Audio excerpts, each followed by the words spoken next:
Boa noite a todas e todos. É um grande prazer estar aqui com vocês.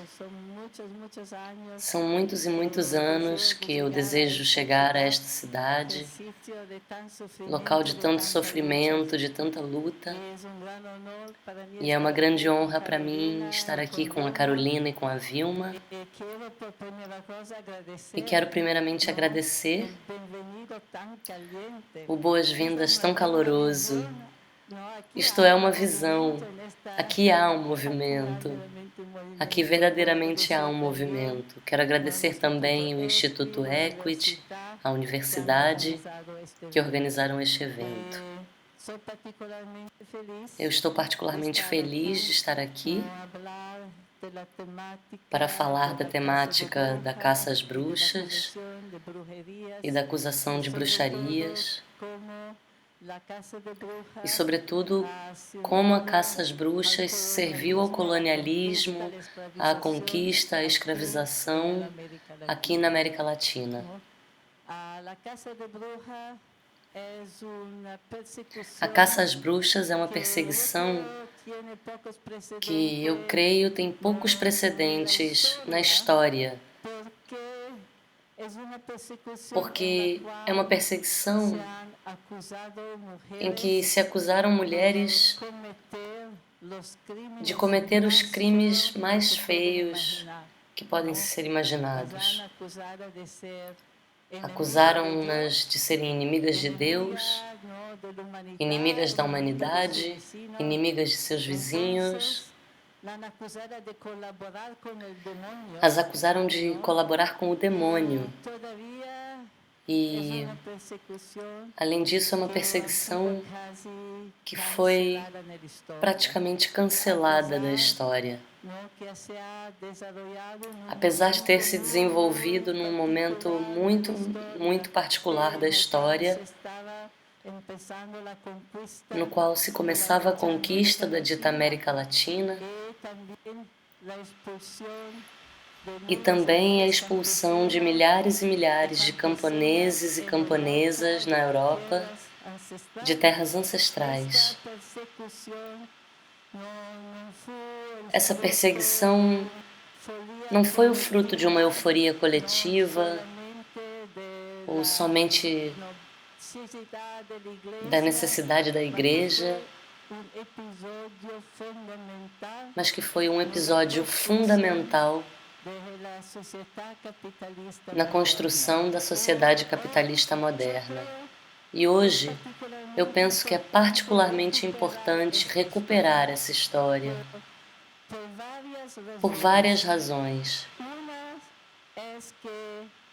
Uma é que serve para nós para compreender como esse tipo de acusação e de perseguição mudou e impactou a vida das mulheres. Em segundo lugar, porque para mim é uma coisa fundamental que devemos ter solidariedade não somente com os viventes, mas também com o que morreu rebelando-se nas lutas e foram sujeitos vítimas de injustiça social. Os crimes do presente devem continuar lutando para denunciar os crimes do passado no presente. E também porque hoje começam de novo caças às bruxas. Há em várias regiões do mundo caças às bruxas reais. Acusam-se as mulheres de bruxaria. Acusam-se as mulheres de matar pessoas, se queimam mulheres. E há também uma caça às bruxas informal. Eu me refiro ao aumento de violência que estamos verificando já faz muitos anos, globalmente, e que afeta mulheres de formas muito diferentes. Afeta sobretudo mulheres que são sem recursos, mulheres que são racializadas, mulheres migrantes. Sua história foi cancelada e pior, Quando se lembra das bruxas, faz-se um uso turístico, com um sorriso satânico, uma vergonha. A caça às bruxas e as acusações de bruxaria na América Latina foram uma ferramenta muito fundamental para conseguir dois objetivos. Um primeiro objetivo foi o de justificar para o mundo o processo de colonização, conquista e escravização, acusando os povos deste continente de serem servidores do demônio, que com seus rituais, com suas culturas, com suas práticas, eram desumanos, serviu para justificar a conquista, a escravização, como se fossem atividades humanitárias, como um processo de civilização. Por outro lado, foi importante para romper a resistência à escravização, a resistência à conquista,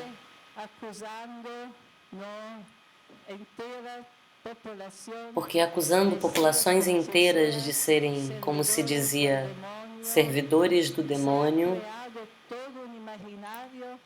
criou-se todo um imaginário e criou-se uma infraestrutura de violência que a aterrorizado e serviu para romper a capacidade de resistência. Por que a tortura, por que a condenação à morte deviam servir para educar, para aterrorizar, para romper qualquer capacidade ou desejo de resistência. Há um termo da companheira Rita Segato que fala da pedagogia da crueldade. Esta é a pedagogia da crueldade. A caça às bruxas, que foi exportada a partir do século XVI, houve como duas fases. Uma primeira fase em que o objeto foi, sobretudo, os povos indígenas, que praticamente foi definida como uma população de gente do demônio. As mulheres foram as que resistiram mais à colonização. E não era acidental, porque quando os espanhóis chegaram aqui, trouxeram com eles não somente a Inquisição e suas armas, mas trouxeram também uma visão social totalmente misógina. E não estava a misoginia somente ideológica. Foi uma misoginia que se transformava numa prática social, numa transformação patriarcal das relações na família, entre homens e mulheres. Por exemplo, muitos povos indígenas eram matrilineares. Então, os entramados afetivos na família eram o mais importante. E isso começa a ser rompido, esse entramado, e a impor que as mulheres devem estar com o esposo, sobretudo porque quando o esposo era empregado numa mina de mercúrio, de prata, como em Potosí, começa-se o processo de transformar as mulheres em serventes de seus maridos, que não acontecia nas sociedades tradicionais indígenas, porque na sociedade tradicional indígena, as mulheres tinham acesso à terra, ao cultivo e podiam produzir, não eram dependentes dos homens, como na sociedade moderna, em que muitas são dependentes de um homem. Foi muito importante para acusar, para desvalorizar toda uma religião, toda uma cultura, a cultura da área andina, que era uma cultura onde a natureza era considerada como uma coisa vivente, como uma coisa viva, não como matéria em movimento. Num segundo lugar, jamais a partir do século XVII, a perseguição começou a se focalizar mais na população afrodescendente africana, escravizada, porque eles traziam da África sua religião, suas práticas, seus rituais e, sobretudo, as mulheres eram o sujeito de perseguição, porque em muitas religiões africanas as mulheres podiam ser sacerdotisas. E esses rituais, essas religiões, eram uma ferramenta de resistência. O Brasil é o lugar onde as acusações de Inquisição foram mais ativas. O que se tenta fazer é construir, não somente dominar, mas construir uma nova cultura com uma nova disciplina, sobretudo uma disciplina sobre as mulheres, disciplinar seu corpo, disciplinar sua sexualidade, criar sujeitos mulheres submetidos, passivos. As mulheres conheciam as ervas, as usavam também como contraceptivos, e tudo isto também é parte da acusação de bruxaria. Eu creio que esta história, chegando a uma conclusão, é muito importante de ser recuperada, porque quando vamos ver o que está acontecendo hoje, vemos que depois de 5 séculos de exploração do mundo, da natureza e dos seres humanos, esse sistema tão desumano segue, e aqui estamos hoje. E não é por acidente que, com os anos 80 e a expansão da relação capitalista para todas as partes do mundo, com essa expansão que agora está tentando devorar o mundo, com a mina, com as extrações petrolíferas, com o desmatamento, e tudo isso para criar sempre mais populações que não têm nada, que são removidas de seus lugares ancestrais, como foram milhares de escravos, milhões de africanos, que neste contexto emerja de novo uma campanha que acusa sobretudo as mulheres de serem bruxas. Não é acidental, porque hoje, assim como no passado, ao fim são as mulheres as que encabeçam a luta para defender sua comunidade, para defender sua cultura, para defender sobretudo a natureza. As mulheres são o sujeito social mais envolvido com a reprodução e a continuação da vida. Hoje, nós nos enfrentamos a novos conquistadores e novos missionários. Os novos conquistadores são o Banco Mundial, o Fundo Monetário Internacional, com todas as suas ferramentas de ajustes, são os governos que os apoiam, são as empresas extrativistas. Esses são os novos conquistadores colonizadores. Mas eles precisam de seu suporte ideológico, precisam de sua inquisição, e por isso vêm as novas religiões que novamente falam das mulheres como bruxas, de Satanás, do pecado, e que usam toda essa ferramenta ideológica de acusação para destruir os entramados comunitários que não foram destruídos em 500 anos, entramados comunitários novos que estão sendo construídos como novas formas de luta. E por isso, companheiras e companheiros, vamos colocar a história dessas mulheres que foram silenciadas. Vamos fazer com que elas sejam presentes também na nossa luta, porque elas ainda podem nos ensinar muitas coisas. Obrigada.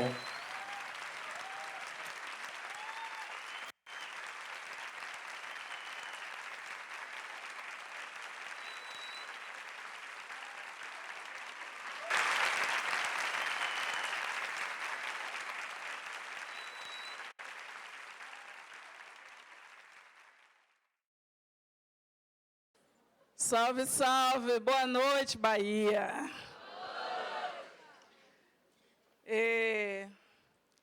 Obrigada, companheira. E gostaria de dizer assim para as companheiras, dizer para a Sílvia que no meio dessa luta toda que Lélia Gonzalez nos deixou o conceito de americanidade. E a americanidade é para a gente compreender, para a gente pensar uma outra forma de deslocar um discurso sobre a América Latina de uma América católica, de uma América cristã. Saudações aos 3 pilares dessa cidade que inventa o que a gente entende hoje de Brasil: Casa Branca, Gantuá e Leachel-Pó-Funjá. Foi assim, foi na feitiçaria, foi no dendê, foi na folha, foi na água, na pedra e no vento, e com a força do barro, que hoje é segunda-feira, que a gente garantiu a possibilidade de estar aqui, com a força de Orixá. Quando a gente pensar em esmorecer, que a gente tenha coragem e pense que Sílvia Federico se levanta todos os dias para lutar. Pois bem, dos grandes fatos recentes na sociedade brasileira, nós temos, companheira, da luta das mulheres parteiras, das mulheres rezadeiras, das mulheres que mexem com uma medicina e desafiam a indústria farmacêutica. Nesse tempo, que é tão importante para nós lembrar que há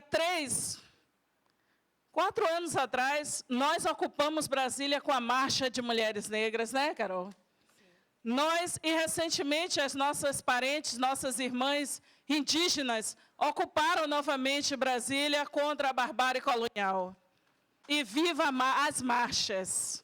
E que a gente possa caminhar juntas, porque é daqui onde nós nos juntamos para enfrentar o pacto secular patriarcal, a treta colonial e o capitalismo.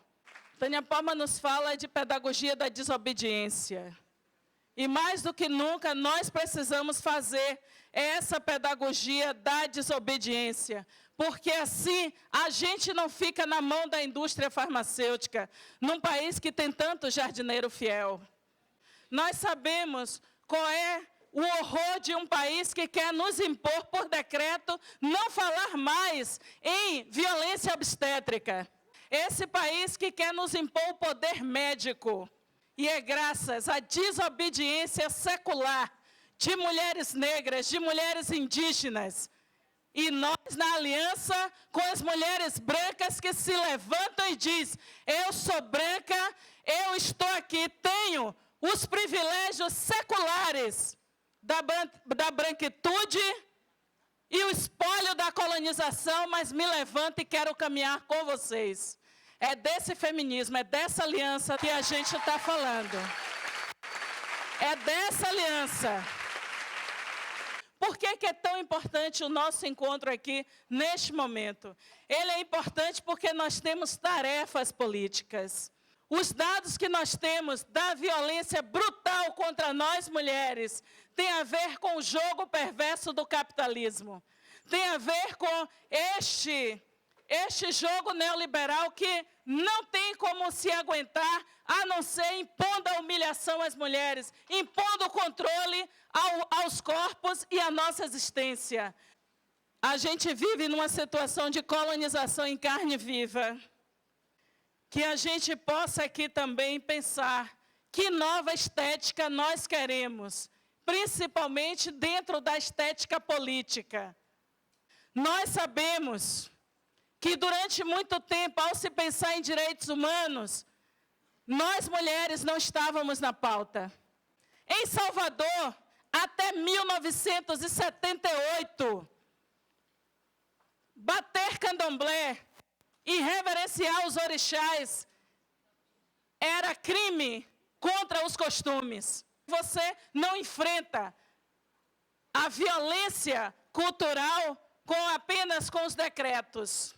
Você tem que enfrentar o imaginário das elites. Você tem que enfrentar o que as elites plantou no imaginário do povo. Nós lideramos um movimento para enfrentar a guerra estética imposta pelo poder colonizador que não cessa no nosso país.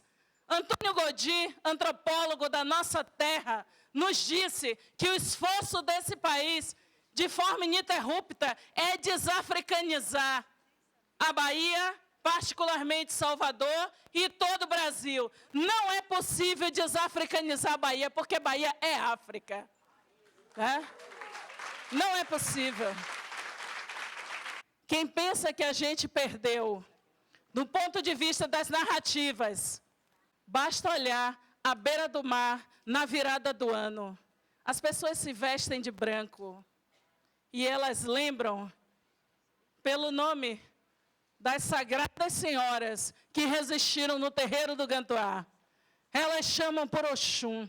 E a gente se junta nessa cosmovisão africana e afrodiaspórica para nós compreendermos o quanto é importante essa narrativa para a gente explicar essa sociedade. E as elites se batem porque ela quer negar essa sociedade. É os com eira e beira e os sem eira e sem beira. Os sem eira e sem beira somos nós. Né? Então, é muito importante nós compreendermos os pilares de invenção do nosso país. Tem gente que pensa que mulher negra, que a gente fala alto, que isso é falta de educação. Alice Walker escreveu um livro para dizer que isso aqui é exercício de poder. Numa sociedade onde as pessoas querem as mulheres silenciadas, caladas, de cabeça enterrada no chão. Se a gente passa pelo dique do Tororó e a gente não entende o que as mulheres fizeram nessa cidade em 1857, é a greve negra na Bahia. As mulheres se juntaram e disseram: ninguém carrega água para mover a economia. É importante falar que nós, portanto, mudamos a paisagem política. E nossa saudação, portanto, a todas as companheiras que se levantam numa ordem feminista, internacionalista, atuando a partir do local, e que mais do que nunca, a sociedade brasileira precisa da irreverência das feministas, precisa da força política, daquelas que se colocam no campo da luta antirracista, e que a saída é com as mulheres. Viva nós, viva a luta e viva o feminismo!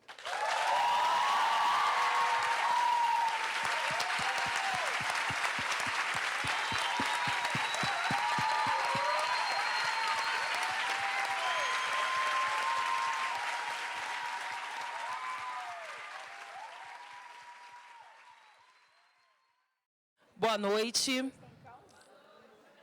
Agradecer o convite, a ECT, a Graciela, Rogéria Peixinho, que não está aqui. Agradecer ao Instituto Odara, gratidão. Agradecer as mulheres pretas que estão aqui hoje, que lutam, que com certeza deixaram alguma atividade muito importante para estar aqui nos ouvindo. Gratidão. Como diria minha irmã Marielle Franco, nós somos ativistas porque nós estamos na ativa o tempo inteiro. Primeiro, eu queria partir do pressuposto de que feitiçaria não é do diabo. Feitiçaria, magia, alquimia, transformação, ancestralidade existe muito antes do diabo. Isso quer dizer que não somos diabólicas, demoníacas. Portanto, feitiçaria não é invenção africana, não é invenção indígena. Feitiçaria é praticada por vários povos desde o que a gente chama de mundo antigo. E todo mundo, ambos os gêneros, praticaram feitiçaria, homens e mulheres. Quem vai dizer que a bruxaria, e aí com o diabo junto, é um delito, e delito majoritariamente feminino, é o cristianismo. Outra coisa, quando a gente está falando aqui que a luta, a revolução, ela tem cor, ela tem gênero e ela tem região. É o Nordeste. E não é o Nordeste no século XXI, não. Aqui, o Sabá do Sertão, que é o meu livro, está falando Nordeste colonial, Piauí, Maranhão, região que era chamada de Grão-Pará, Belém. E está falando aqui século XVIII. É daqui o maior número de processos contra mulheres acusadas de criminosas por feitiçaria e bruxaria.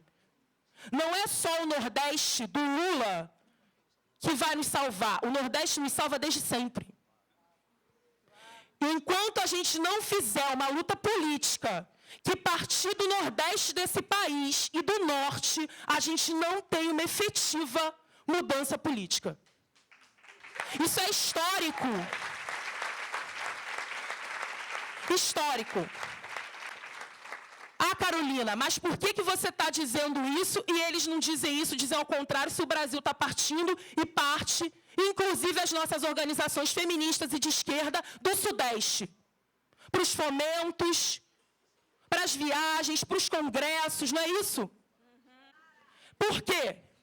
Eles não sabem história? Sim. Só que quando a gente fala de racismo, racismo pressupõe uma teoria racista. Essa teoria racista vem sendo construída ao longo de todos esses séculos. E aí é o que a escritora Chimamanda vai dizer, é o perigo da história única. E a gente continua contando e reforçando, inclusive dentro desse espaço que estamos, a universidade, uma história única, que é branca, ocidental, cristã e europeia. Outra questão, o capitalismo é, em sua essência, racista, escravocrata, patriarcal e misógino. Não tem como fazer luta antirracista defendendo o capitalismo. Então, se a gente não falar de capitalismo, de neoliberalismo, a gente não vai ter mudança política. É por isso que a gente está aqui falando de bruxaria, é história, é memória. E se tem uma coisa que foi assassinada, e Vilma já falou aqui do epistemicídio, foi a nossa memória. É partir do pressuposto de que não existe formas de conhecimento fora do mundo europeu branco ocidental. E a gente está dizendo aqui que existem muitas. Então a gente está aqui também hoje numa disputa por memória. É como a gente existe, porque o SUS não chega para todo mundo. Mas o ebó, o banho de erva, lá na favela, lá na periferia, lá na quebrada, é o que muitas vezes substitui os médicos que não olham para esses corpos negros. E é por isso, gente, que terreiro é ameaça. Porque o terreiro é subversivo. É um espaço autônomo de produção de conhecimento. Foi graças à religiosidade de matriz africana que a nossa cultura e a nossa memória existe nessa sociedade. Sem essa espiritualidade, nós não estaríamos aqui. Todo mundo apertando o gatilho. Ah, mas eu tenho medo. Eu também. Estou toda me tremendo aqui. Vilma também tem medo. Silvia também tem medo. Mas vai com medo mesmo assim. Sociedades africanas e as mais diversas etnias indígenas, nós não somos sociedades apenas baseadas na oralidade. Isso é uma mentira que foi contada aqui dentro desse espaço para vocês. Então nós temos escrita assim, Taifá, oráculo milenar para nos dizer. Um monte de registros das bibliotecas mais antigas do mundo na África. Não só a oralidade. É importante para a gente o poder da palavra. E é o poder da palavra que está na fala, o poder da palavra que está na escrita, que está aqui no meio da gente, que está na energia que a gente põe no mundo. E é por isso que eu trabalhei com os arquivos da Inquisição. Um tribunal régio-religioso criado para criminalizar pessoas que cometem heresia. Qualquer desvio considerado um desvio de fé. Dentre eles estavam mulheres processadas por bruxaria e feitiçaria, estavam os sodomitas, que realizavam relações sexuais por vias não naturais. Mas eu acho que uma das coisas mais importantes e fundamental que a Silvia trata no Caliban e a Bruxa, nesse trabalho aqui, é a gente entender, porque durante muito tempo o feminismo ele vai dizer assim, o capitalismo foi bom para as mulheres, foram para o mercado de trabalho, foram estudar, tem o seu próprio dinheiro, e aí está lá aquela CEO, aquela gerente de empresa achando que é maravilhoso. Eu estou aqui ganhando o meu dinheiro, o capitalismo é ótimo. E a Silvia vai dizer, não, o capitalismo não foi ótimo para nós mulheres. O capitalismo é agente de destruição e morte do feminino. O capitalismo alijou nós mulheres, nos alienou dos nossos saberes ancestrais, nos alienou de sermos quem somos, nos alienou da coletividade. Porque é ou não é esse o modelo de família burguesa? Mulher, marido, todo mundo dentro da sua casa e seu filho. E não sociedades coletivas, em que mulheres iam juntas para as colheitas, iam juntas para os mercados, em que se articulavam politicamente, não ficavam fazendo fofoca, não. Estavam lá se articulando politicamente, decidindo questões familiares e também da coletividade na cidade. E aí você pega essas mulheres, coloca dentro desse meio urbano, trabalhando na fábrica, e a gente se perdeu da nossa história, a gente se perdeu da nossa memória, porque fomos demonizadas e criminalizadas. Os nossos saberes, as nossas formas de produção de conhecimento foram reduzidas a um pacto com o diabo. São agentes potenciais do diabo, está escrito, a documentação, editais e editais, falando que mulheres são mais propensas a pactuar com o diabo. Sabe por quê? Porque nós somos débeis, porque nós somos selvagens, e aí a natureza feminina, o feminino está diretamente ligado à natureza no cristianismo. Logo, diretamente ligado à sexualidade. Esse triângulo, natureza, selvagem, o feminino e a sexualidade, tudo que vai ser demonizado dentro do cristianismo. Se vocês forem em templos indianos, tem um monte de vaginas, de falos. É natural, é natureza, é o que a gente é, e a gente é animal. Olha, a gente é animal, não sei se ainda lembram, mas a gente é.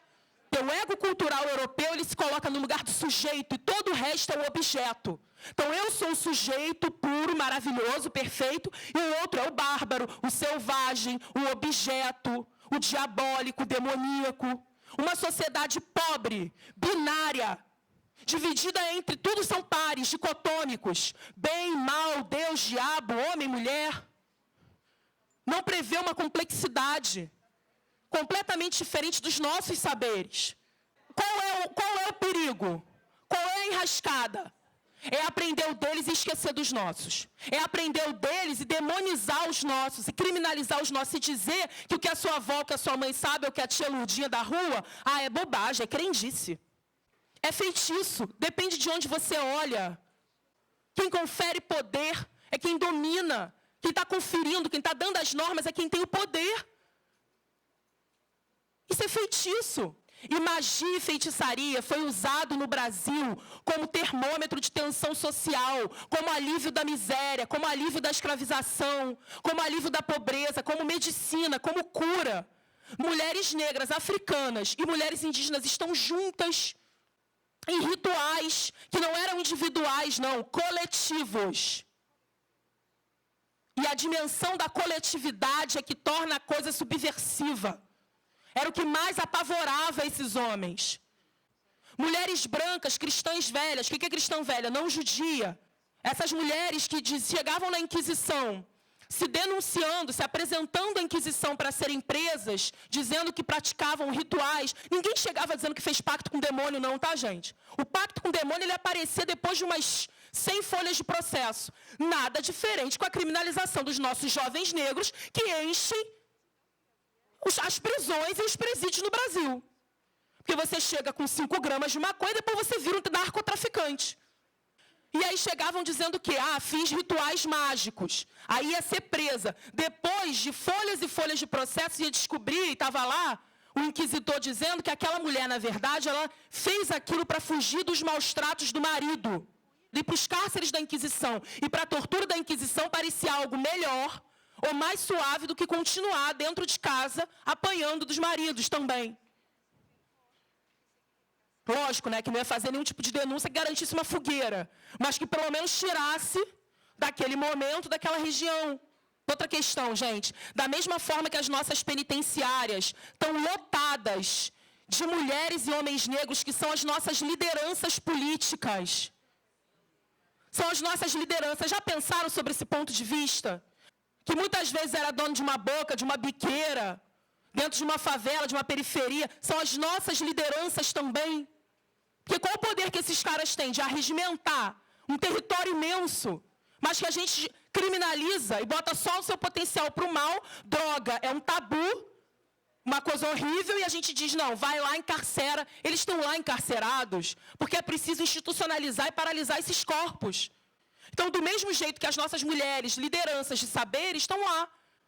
A gente pensa assim, não, mas é uma coisa muito antiga falar em bruxa. Eu não sei se vocês lembram recentemente um processo que teve em São Paulo de uma médica que se recusava a fazer cesariana. Né? E ela tinha como pressuposto parto humanizado, dentro de um hospital particular, e ela vai afastada do hospital, e no processo dela consta a palavra bruxa. Assim como parteiras eram mortas por serem bruxas. A gente está falando aqui, São Paulo, 2017. Várias mulheres, mães de santo, de terreiro, que chegam em delegacia para prestar depoimento e abrir queixa-crime contra casos de intolerância religiosa são chamadas de bruxas, feiticeiras. E eu queria terminar dizendo uma coisa para vocês, que não foi eu que disse também, mas que eu não estou sozinha, a gente está cheio de mulher preta aqui. Eles combinaram de nos matar, mas nós combinamos de não morrer. Conceição Evaristo.